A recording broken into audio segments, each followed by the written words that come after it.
നിങ്ങളുടെ favourite shows ഇനി ഒരിക്കലും മിസ്സാവില്ല. ഇപ്പോൾ C5 കാണും നിങ്ങളുടെ ഫേവറേറ്റ് ഷോസ് തികച്ചും സൗജന്യമായി. അവൻ ചതിയനായിരിക്കും, സമ്മതിച്ചു. പക്ഷേ അവൻ ചതിച്ചതിനേക്കാൾ എന്നെ വേദനിപ്പിച്ചത് നീ എന്റെ മുമ്പിലാടി നാടകങ്ങളാ. അത് വന്ന് തറച്ചതേ എന്റെ ഈ ചങ്കില. എന്താ വിളിച്ച കാര്യം പറ. സാർ മേഡത്തെ ഒന്ന് വിളിക്കണം. മാഡത്തിന് സാറിനോട് എന്തോ സംസാരിക്കാനുണ്ട്. എനിക്ക് സംസാരിക്കാൻ താല്പര്യമില്ല. അതുകൊണ്ടാണ് ഞാൻ ഫോൺ എടുക്കാതിരുന്നത്. അത് മനസ്സിലാക്കാനുള്ള സാമാന്യ ബോധം ഈ ജില്ല ഭരിക്കുന്ന ജില്ലാ കളക്ടർക്ക് ഇല്ലേ?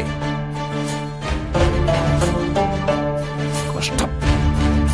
അതല്ല സർ, വളരെ അത്യാവശ്യമാണെന്നാ പറഞ്ഞത്. എന്ത് അത്യാവശ്യമാണെങ്കിലും എനിക്ക് താല്പര്യമില്ല. എനിക്ക് താല്പര്യമില്ലാത്ത ആൾക്കാരോട് ഞാനെന്തിനാ സംസാരിക്കണേ?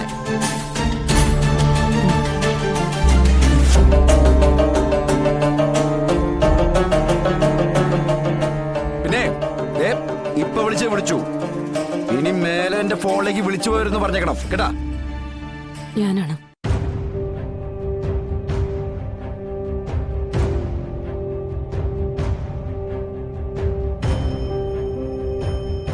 ഹലോ വിഷ്ണുട്ടാ, ഞാൻ വിളിച്ചത് വലിയൊരു അപകടം നിങ്ങളുടെ കുടുംബത്തിന് മേലെ വരുന്നുണ്ടെന്ന് പറയാനാ. ഫോൺ എടുക്കാത്തത് കൊണ്ടാ മറ്റൊരു നമ്പറിൽ നിന്ന് വിളിച്ചത്.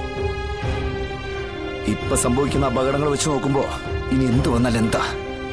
വിഷ്ണുട്ടാ, അങ്ങനെ ലാഘവത്തോടെ തള്ളിക്കളയേണ്ട ഒരു കാര്യമല്ല ഇത്.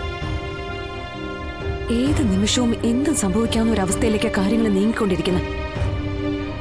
എന്തായാലും ഒരു ചതി നടന്നിട്ടുണ്ട്. കൂടുതൽ ഡീറ്റെയിൽസ് ഞാൻ പറയാം, പക്ഷേ അത് ഫോണിൽ കൂടെ വേണ്ട. വിഷ്ണുട്ട് എന്റെ ഓഫീസിലേക്കൊന്ന് വരണം. അല്ലെങ്കിൽ ഒരു സ്ഥലം പറ, ഞാൻ അങ്ങോട്ടേക്ക് വരാം.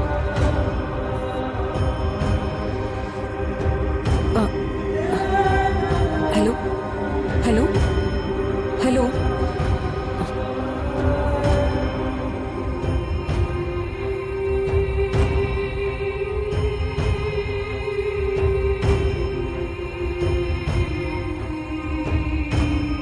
എന്താ മാഡം, സാറ് വരുമോ? വരും. പറഞ്ഞതിന്റെ സീരിയസ്നെസ് മനസ്സിലായിട്ടുണ്ടെങ്കിൽ വരാതിരിക്കാൻ പറ്റില്ലല്ലോ. വരും. വരട്ടെ, നമുക്ക് കാത്തിരിക്കാം.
എന്താ അത്യാവശ്യമായിട്ട് കാണണമെന്ന് പറഞ്ഞു? ഇത്രയും ഗൗരവത്തിലാണ് സംസാരിക്കാൻ ഉദ്ദേശിക്കുന്നതെങ്കിൽ എനിക്ക് കാര്യം പറയാൻ ഇത്രയും ബുദ്ധിമുട്ടുണ്ട്. ഇത്രയും നാളും ഞാൻ ഇങ്ങനെ അല്ലായിരുന്നല്ലോ. എല്ലാരും കൂടി എന്നെ ഇങ്ങനെ ആക്കിയതല്ലേ. ഇനി അല്പം താമസം എടുക്കും പഴയ രീതിയിലേക്ക് ആവാൻ. ആ ഒരു താമസത്തിന്റെ കാര്യം പറയാൻ വേണ്ടി തന്നെയാണ് ഞാൻ വിളിപ്പിച്ചത്. വിഷ്ണുട്ട, രോഹിത് എന്തെങ്കിലും ബിസിനസ് ചെയ്യുന്നുണ്ടോ? ഈ ഉപേന്ദ്രൻ അതാരാ? ഇതൊക്കെ ചോദിക്കുക നീയാരാ? ഇതൊക്കെ എന്റെ കുടുംബകാര്യ. എന്റെ കുടുംബക്കാരങ്ങനെ പല ബിസിനസ്സും ചെയ്യും. അതെല്ലാരോടും പറയേണ്ട കാര്യം എനിക്കില്ല. നിനക്ക് മറ്റെന്തെങ്കിലും പറയണ്ടോ? ഇത് തന്നെ പറഞ്ഞു തുടങ്ങിയിട്ടില്ല, പിന്നെ എങ്ങനെയാ മറ്റെന്തെങ്കിലും പറയുന്നേ? ഈ രോഹിത്തും ഉപേന്ദ്രനും ചേർന്ന് തുടങ്ങിയ ബിസിനസ്സിൽ ഈടായി നൽകിയിരിക്കുന്നത് നമ്മുടെ വീടാണ്. എന്ത്? നമ്മുടെ വീടോ? ഏത് നമ്മുടെ വീട്? നമ്മുടെ വീടല്ല, എന്റെ വീട്. മനസ്സിലായ? എന്റെ അച്ഛനും അമ്മയും താമസിക്കുന്ന വീട്. അല്ല, ഇത് ചോദിക്കാനാണോ എന്നോട് ഇങ്ങോട്ട് വരാൻ പറഞ്ഞേ? ഞങ്ങളുടെ വീടേ ഞങ്ങൾക്ക് ഇഷ്ടമുള്ള പോലെ ചെയ്യും. അതിന് നിനക്കെന്താ പ്രശ്നം? ഓ, നിന്റെ അനിയത്തി അവിടെ താമസിക്കുന്ന അധികാരത്തിലായിരിക്കും നീ ഈ ചോദ്യങ്ങളൊക്കെ ചോദിക്കുന്നേ അല്ലേ? എങ്കിൽ കേട്ടോ, ഞങ്ങളുടെ വീടേ ഞങ്ങൾക്ക് ഇഷ്ടമുള്ള പോലെ ചെയ്യും. നിനക്കെന്താ? ചിലപ്പോ ഞങ്ങളതെല്ലാം കൂടി പൊളിച്ചിട്ടെ അവിടെ കുളം കുത്തും. എന്നിട്ടേ അവിടെ ചില പൊടിമീനുകൾ കൊണ്ടിട്ട് വളർത്തും. അത് ഞങ്ങളുടെ ഇഷ്ടാ. എന്താ നിനക്കതിന് പറയണ്ടോ? ഓ, ഒരു കാര്യം ചോദിച്ചു വന്നിരിക്കണു. ഞാൻ പോവാ. എനിക്ക് കൃഷ്ണേട്ടാ, എങ്ങോട്ടാ? ഞാൻ എന്റെ വീട്ടിലേക്ക് പോകുന്നു. ആ വീട് വരെ അങ്ങ് പോവും. എന്താ പറഞ്ഞേ? ആ വീട് വരെ കൈവിട്ട് പോവെന്ന്. താമസത്തിന്റെ കാര്യമാണെന്ന് ഞാൻ പറഞ്ഞത് കേട്ടില്ലേ? അത് സത്യാ.